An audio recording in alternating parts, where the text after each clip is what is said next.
The silk wedding dress felt like chains around my body as I stared at my reflection. My name is Arya Blackwell, and 30 minutes ago I thought I was the luckiest woman alive. Now I knew the truth. I wasn't a bride, I was merchandise. You look beautiful, sweetheart, my mother Marjorie whispered behind me, adjusting my veil with practiced precision. Her smile looked painted on, fake as everything else about this day. I should have noticed how her hands trembled slightly, how she avoided meeting my eyes in the mirror. I should have known something was wrong when my father Edmund barely looked at me during the ceremony. When my brother Damien kept checking his phone instead of watching me walk down the aisle. When my little sister Celeste cried not happy tears, but the kind you cry at funerals. When the priest seemed to rush through the vows like he wanted to get it over with, but I was so happy. So blind, so stupidly, completely blind. The wedding was everything I dreamed of since I was 7 years old. White roses everywhere, their scent so strong it made me dizzy. The old cathedral in Charleston filled with 300 guests, all dressed in their Sunday best. My dress cost more than most people's cars, $20,000 of Italian silk and French lace. Rowan Pierce, my groom, looked like a prince in his black tuxedo, his dark hair perfectly styled, his smile bright enough to light up the entire church. Perfect. Like a movie set built for someone else's story. Now I was in the bridal suite at the Magnolia Hotel, waiting for my husband to start our honeymoon. The room was filled with white orchids and champagne bottles. Rose petals scattered across the king-sized bed like drops of blood on snow. The door clicked. Rowan walked in, but his smile was gone. His face looked like stone, gray and cold and lifeless. "Arya," he said quietly, his voice rough like he'd been screaming. "Sit down. What's wrong?" I laughed nervously, the sound sharp in the quiet room. "You look like someone died." He locked the door behind him. The sound made my skin crawl, made every instinct I had start screaming danger. "You won't like this," he whispered, and I heard real pain in his voice. My heart started beating fast, so fast I thought it might explode. "Rowan, you're scaring me." He pulled out a thick folder from behind his back. I found out the truth. About us? About this wedding? About everything? "What are you talking about?" I asked. He opened the folder. Bank statements spilled out, voice recordings on tiny devices, photos of meetings I'd never seen, and then a video on his phone that made my world collapse into ash and rubble. It was my parents, sitting in our living room with Rowan's father, Richard Pierce. The same living room where I'd played as a child, where we'd had Christmas mornings and birthday parties. 3 months ago, while I was picking out flowers and tasting cakes. "The girl is worth $2 million, my father's voice said from the phone. Casual us discussing the weather. "But she doesn't know about the family debt. If she marries your son, we get the Pierce money. Everyone wins." "Except her," Rowan's father laughed, the sound cruel and sharp. "And my boy?" My mother nodded eagerly, like she was discussing a business merger. "She's so innocent. She never figure it out. And Rowan seems nice enough. She could do worse than the Pierce heir." I felt sick. The room spun around me. "Keep watching," Rowan whispered, his voice breaking like a teenager's. My father continued, leaning forward in his favorite chair. "We'll lose everything if she doesn't marry him. The company, the house, everything. The creditors are circling like vultures. She has to marry money, and the Pierces are perfect. Old. Charleston family, established wealth, and their boy seems malleable enough. What if they fall in love?" Rowan's father asked with genuine curiosity, like he was discussing an interesting scientific experiment. Damien, my own brother, laughed from his spot by the fireplace. "Love? Arya believes in fairy tales. She still watches Disney movies and cries at romantic comedies. She thinks it's fate when they meet cute at that coffee shop." The video ended. I couldn't breathe. The corset of my wedding dress felt like it was crushing my ribs. "They sold us both," Rowan said, sitting beside me on the white satin chair. His tuxedo was wrinkled now, his bow tie crooked. "My father threatened to cut me off if I didn't marry you. Said I'd lose my inheritance, my job at the family firm, everything. I'd be left with nothing but a business degree and no connections. Your parents needed money to save their company from bankruptcy. Tears ran down my face. This can't be real. This is some kind of joke, right? Some weird wedding tradition I don't know about. I'm sorry, Arya. I thought maybe we could make it work anyway. You seem nice. You're beautiful.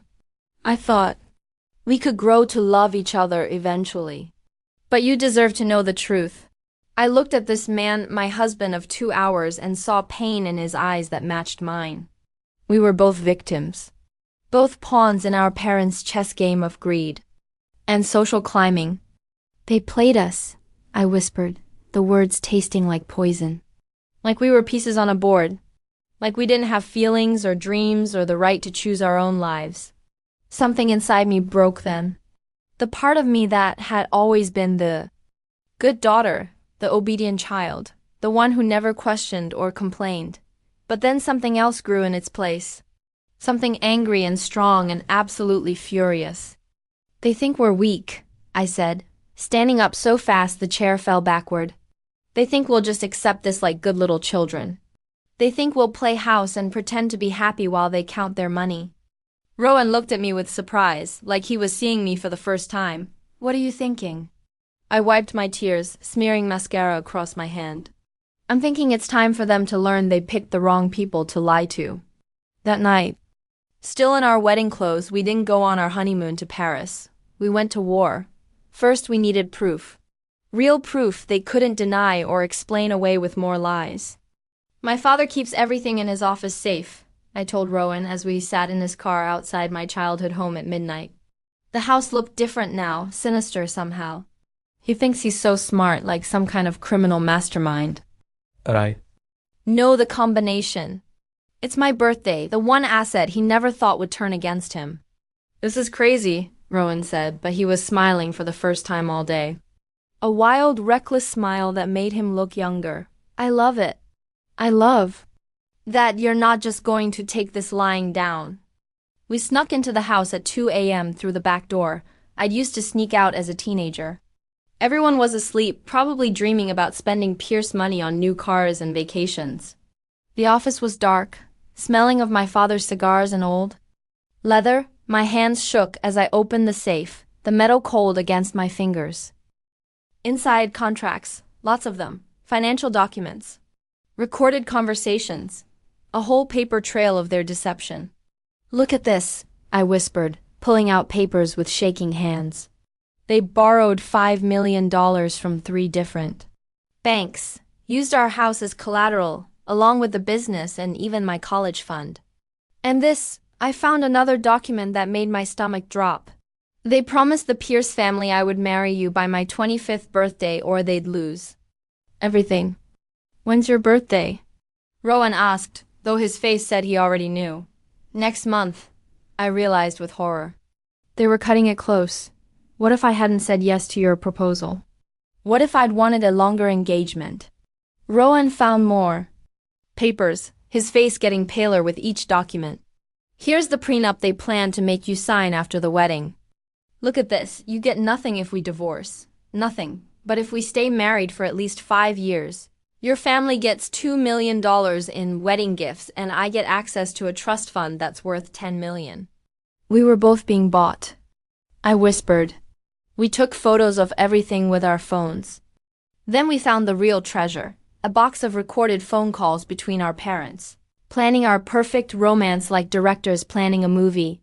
They even hired actors to play Rowan's friends at that coffee shop where we met, making sure we'd bump into each other at exactly the right moment.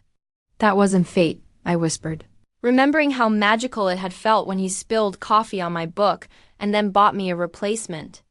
It was theater, bat theater. By dawn, we had everything we needed. A complete record of their lies, their debts, their manipulation. Now came the fun part. We could just expose them, Rowan suggested as we sat in an all-night diner still. In our wedding clothes, getting stares from truckers and night shift workers. Show everyone what they did. Let them face the social consequences. No, I said, stirring my coffee with more force than necessary. That's not enough. They humiliated us. Used us like we were objects for sale. lied to us our whole lives about who they were and what they wanted. They deserve so much worse than embarrassment. What do you have in mind? I smiled. For the first time in hours, it felt real. We give them exactly what they want, then we take it all away and watch them burn. For 2 weeks, we played perfect newlyweds like we were auditioning for a movie. We moved into the apartment Rowan's father bought us. A beautiful place in the historic district with exposed brick and original hardwood floors. We held hands at family dinners, laughed at their jokes, asked advice about married life. We posted cute photos online with captions about being blessed and so in love. Our families were thrilled.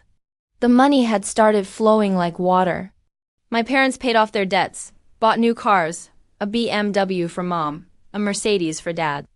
They booked a 3-week European vacation, first class all the way. They even hired a decorator to redo the house. They're spending like crazy, Celeste whispered to me at Sunday brunch, her 17-year-old eyes wide with disbelief. Mom bought 3 designer purses yesterday. 3! And Dad's talking about buying a boat. Perfect. Let them dig the hole deeper. Meanwhile, Rowan and I were becoming real friends. Not lovers, we slept in separate rooms and barely touched except when family was watching, but partners in crime. We had the same twisted sense of humor, the same taste in old movies, the same love of books and late-night conversations. We could talk for hours about anything and everything. You know what's funny? He said one night as we planned our next move, sitting on opposite ends of the couch like roommates. I think I like you more than any girl I've actually dated. You're smarter than they were, funnier, more interesting. Same, I admitted, surprised by how true it was. My parents may be awful, but at least they picked someone decent to sell me to. You could have been a monster. We're both lucky that way. While our families celebrated and spent money like drunken sailors, we were busy, very busy. Rowan had inherited his grandmother's jewelry store before the wedding, a small but profitable boutique in downtown Charleston that specialized in estate pieces and custom designs. We decided to expand it, create a Charleston luxury jewelry empire that would make us independent of our family's money forever. We used our wedding gifts, all that cash from guests who thought they were celebrating true love, to start investing. We hired lawyers, accountants, business advisors. We spent our honeymoon money on inventory and marketing instead of Paris hotels and romantic dinners. If we're going to take them down, I told Rowan as we worked late in the store one night, we need to be stronger than them first. We need our own money, our own power, our own empire. Within 3 months, we had 3 stores. Within 6 months, 5. We were making real money, serious money. Our own money that nobody could take away. But we kept living small, acting grateful for our family's generosity, pretending we needed their support. Let them think we were still their helpless children. 7 months after our wedding, we threw a big party. Anniversary celebration, we told everyone. All our family and friends would be there to celebrate our perfect love story. The party was at the same hotel as our wedding. Same ballroom, same white roses, same lies dressed up in pretty packaging. Everyone came. My parents looked so proud, showing off their new jewelry and designer clothes. My mother had lost 20 pounds and looked 10 years younger thanks to expensive spa treatments. Damien brought his new girlfriend, a gold digger he'd attracted with his new lifestyle. Even little Celeste had new everything, from shoes to smartphone. Rowan's family was just as bad. His father kept bragging about the smart business deal he'd made, how he'd secured the family's future with one strategic marriage. His mother showed off photos from their recent cruise to the Mediterranean. They had no idea what was coming. I stood up during dinner, wine glass in hand, wearing a dress that cost more than most people's monthly salary. Everyone got quiet, expecting a sweet anniversary speech. I want to thank everyone for being here tonight, I began, my voice carrying across the room. Rowan and I have learned so much about family this year. Nods and smiles around the room. Proud faces glowing in the candlelight. We've learned that family should love you, support you, tell you the truth, be honest about their motivations and their needs. More nodding. My mother looked so pleased with herself, dabbing her eyes with her designer napkin. That's why we're so grateful we found out the truth about how we met, about why we met, about what our marriage really means to all of you. The smile started to fade, confused glances passed between tables. Rowan, honey, why don't you show them the video? The big screen behind me lit up, the same video Rowan had shown me on our wedding night. The room went silent.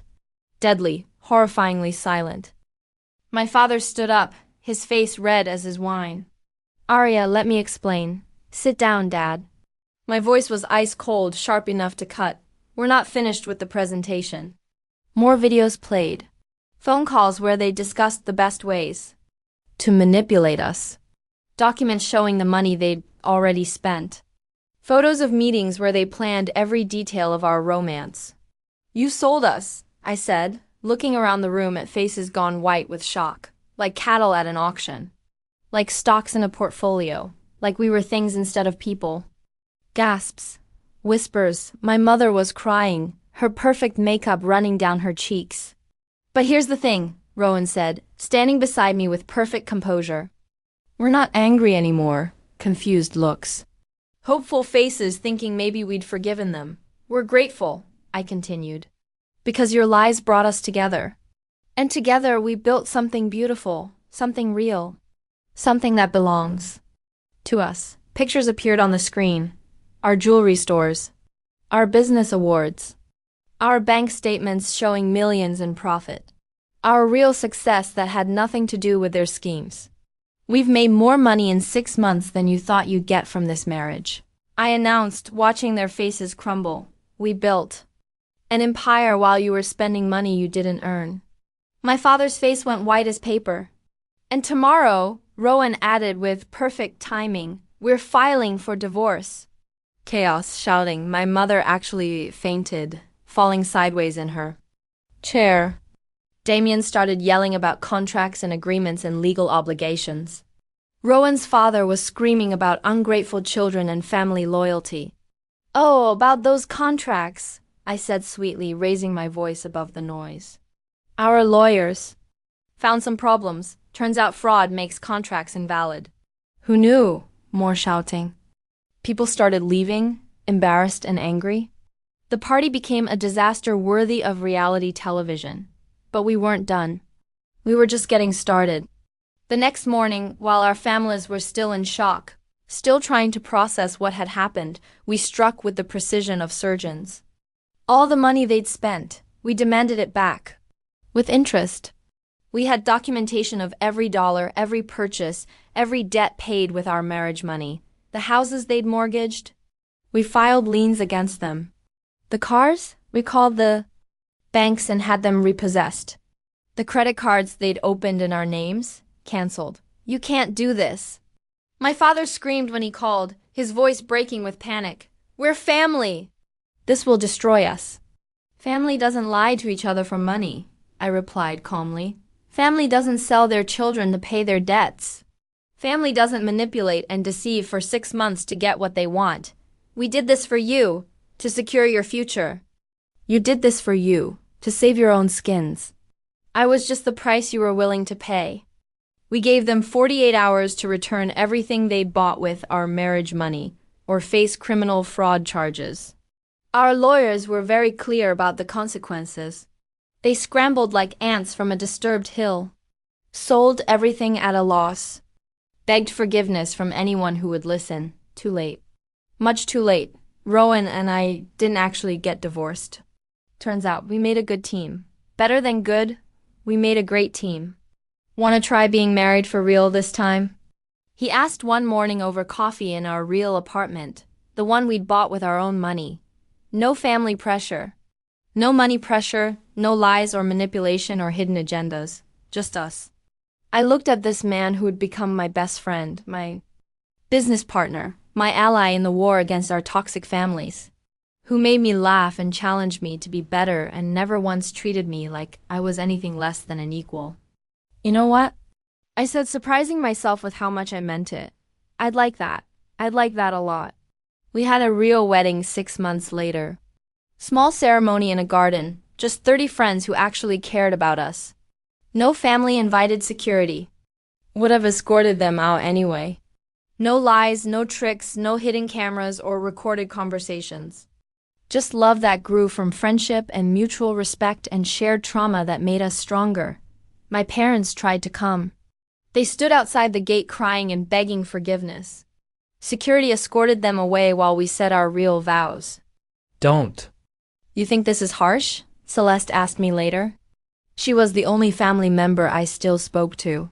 And only because she'd been 17 and genuinely horrified when she found out what our parents had done. They had 24 years to love me for who I am, I told her as we sat in my real home, the one Rowan and I had bought together. Instead, they saw me as a business opportunity, as a way to solve their problems. I'm done being their product. 5 years later, our jewelry empire had 25 stores across the Southeast. We'd been featured in Southern Living magazine. We had twin daughters now. Beautiful girls named Hope and Grace, names I chose because they represented what our marriage had become. Hope that love could grow from the worst circumstances. Grace to forgive those who hurt us, even if we chose not to forget. Mama, why don't we see Grandma and Grandpa Blackwell? Hope asked one evening as I tucked her into bed. She was 5, old enough to notice that other children had grandparents than she did. This was the conversation I'd been preparing for since the day she was born. Sometimes adults make choices that hurt people, I explained carefully. And sometimes to protect the people we love, we have to stay away from those adults. Did they hurt you? Yes, sweetheart. They did. Are they sorry? I thought about the letters that still arrived monthly. The birthday cards I threw away. Unopened, the attempts at contact through mutual friends. I don't know if they're truly sorry or just sorry they got caught. What's the difference? Smart girl. Being truly sorry means you understand why what you did was wrong, and you change so you never do it again. Being sorry you got caught just means you wish you hadn't been punished. She nodded solemnly. Which kind are they? I'm still trying to figure that out. The truth was more complicated. My parents had written me countless letters over the years. Some angry, demanding that I stop this nonsense and come home. Others pleading, claiming they'd learned their lesson. A few that seemed genuinely remorseful. But remorse wasn't enough, not after what they'd done. What will you tell them about their grandparents? Rowan asked later that night as we watched the girls sleep. The truth, I said. That some people love you for who you are. Others love you for what you can give them. The trick is knowing the difference. And if they ask why we don't see your parents, I'll tell them we chose love over lies, freedom over family drama, truth over tradition. Think they'll understand?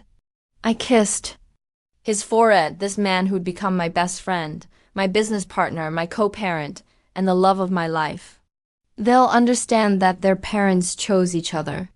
Every single day. No contracts, no pressure, no lies, just choice. That weekend, we had an unexpected visitor. I was in the garden with the girls when the doorbell rang. Rowan answered it, and I heard voices, his and another I hadn't heard in 5 years. My father. I sent the girls inside to wash up for lunch and walked to the front door. He stood there looking older, grayer, smaller than I remembered. Rowan stood between us like a protective barrier. Hello, Arya, my father said quietly. What do you want? I asked, not moving from the doorway. To apologize. Really apologize this time. Not asking for forgiveness. Not asking to be part of your life. Just needing you to know that I understand what we did was unforgivable. I studied his face. Looked for traces of the manipulation I'd grown up with. The calculated words designed to get what he wanted. I didn't see them. What I saw was genuine shame. Your mother is sick, he continued. Cancer. She's probably not going to make it. The words hit me like a physical blow, even though I'd hardened my heart against these people years ago. She wanted to see you, to meet her granddaughters. But I told her no. You've made your position clear, and we need to respect that. This was unexpected. The old version of my father would have used my mother's illness as a weapon, a guilt trip to force reconciliation. I came because I needed to tell you something, he said, his voice breaking slightly. The night after your anniversary party, when everything came out, your mother and I sat in our kitchen and really talked for the first time in years. He paused, gathering himself. She cried for hours. Not because we got caught, but because she realized what we'd stolen from you. Your trust, your innocence, your right to choose your own life. Tears started in my eyes despite my best efforts to stay hard. We were drowning, Arya. The business, the debts, everything was falling apart. And instead of facing it like adults, we decided to sacrifice you to save ourselves. Why are you telling me this? Because you deserve to know that we know. That we understand. That every day for the past 5 years we've had to live with what we did to our own daughter. He reached into his pocket and pulled out an envelope. This isn't a letter asking for forgiveness. It's documentation of everything, every debt we paid with marriage money. Every lie we told, everything, in case you ever need it for legal reasons. Or if you just want the complete truth. I took the envelope with shaking hands. The girls are beautiful, he said, glancing toward the house where Hope and Grace were peeking out the window. They look like you did at that age. So curious about everything. You need to go, I said quietly. I know. He turned to leave, then paused. For what it's worth, watching you build this life, this business, this love with Rowan, we're proud of you. I know we don't have the right to be proud anymore, but we are. After he left, I sat on my front steps and opened the envelope. Inside was everything he promised. Financial records, recordings of conversations I'd never heard, even emails. Between him and my mother discussing their Arya plan? But at the bottom was a single handwritten note from my mother. I will never forgive myself for what we did to you. You were never merchandise to us in our hearts, even though our actions made it seem that way. We were cowards who sacrificed our daughter's happiness for our own security. If I could trade places with you, go back and be the mother you deserved. Instead of the one you got, I would do it in a heartbeat. You don't owe me forgiveness. You don't owe me anything. But I owed you this truth. Mom, I cried then. For the first time since that night in the hotel room, I cried for the parents I'd lost. Not because they were dead, but because I'd finally grieved the parents I'd thought they were. What do you want to do? Rowan asked, sitting beside me on the steps. Nothing, I said. I'm at peace with our decision. But I'm glad I know they understand what they did. Does it change anything? I looked at our house, our daughters playing in the yard, our life built on truth instead of lies. No, I said. But it helps me know that keeping them away was the right choice, not just an angry one. That evening, as we put the girls to bed, Hope asked, "Was that man at the door my grandpa?" Yes. Why didn't he come in? Because sometimes, even when people are sorry for their mistakes, the best thing they can do is stay away and let the people they hurt heal in peace. She thought about this seriously. Will we ever see him again? I don't know, sweetheart. Maybe someday. But not until Mama and Daddy are sure it would be safe for our family. Okay, she said, trusting us to make the right choice, and we always would. My name is Arya Pierce. I kept his name because I chose it the second time. I built a fortune, found real love, and learned that family isn't who you're born to. Family is who chooses to see your worth. And I'm worth so much more than they ever imagined.